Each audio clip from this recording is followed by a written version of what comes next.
শহীদ রাষ্ট্রপতি জিয়াউর রহমান হত্যাকাণ্ডে জড়িত অন্য আসামিদের মতো মোজাফফরের বিচারও এবং তা হবে সেনা তত্ত্বাবধানে, এমনটাই জানিয়েছেন স্বরাষ্ট্রমন্ত্রী সালাউদ্দিন আহমদ।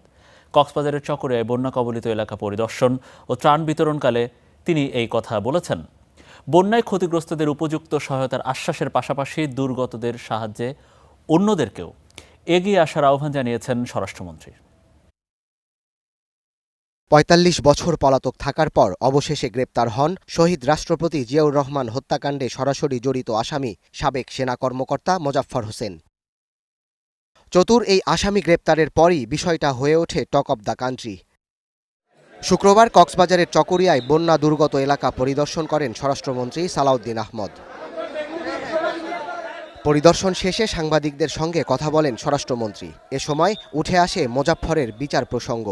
সেনাবাহিনীর সাবেক মেজর মোজাফফর নাম গোপন অবস্থায় ছিল, লুকিয়ে ছিল বা পলাতক ছিল।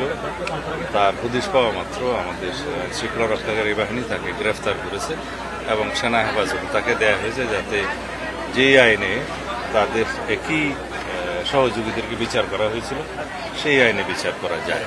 এর আগে বন্যায় ক্ষতিগ্রস্ত মানুষের খোঁজখবর নেন স্বরাষ্ট্রমন্ত্রী। অংশ নেন ত্রাণ সামগ্রী বিতরণ কার্যক্রমে। বলেন, ক্ষয়ক্ষতি নিরূপণের কাজ চলছে, ক্ষতিগ্রস্তরা পাবেন উপযুক্ত সাহায্য। রাস্তাঘাট, শিক্ষা প্রতিষ্ঠান, ঘরবাড়ি, ফসল, খেলার ক্ষেত, গবাদি পশু ইত্যাদি সমস্ত কিছু আমরা জরিপ পরিচালনা করছি। ইনশাআল্লাহ খুব শিগগিরই এই জরিপের ফলাফলের ভিত্তিতে সমস্ত ক্ষতিগ্রস্ত মানুষের পাশে আমরা, কৃষকদের পাশে আমরা আমাদের যথাযথ সরকারি এবং বেসরকারি সহযোগিতা নিয়ে আমরা দাঁড়াবো। দুর্যোগ মোকাবেলায় সরকারি উদ্যোগের পাশাপাশি সমাজের সব শ্রেণী পেশার মানুষকে বন্যা দুর্গতদের পাশে দাঁড়ানোর আহ্বানও জানান স্বরাষ্ট্রমন্ত্রী। Desk report, star news.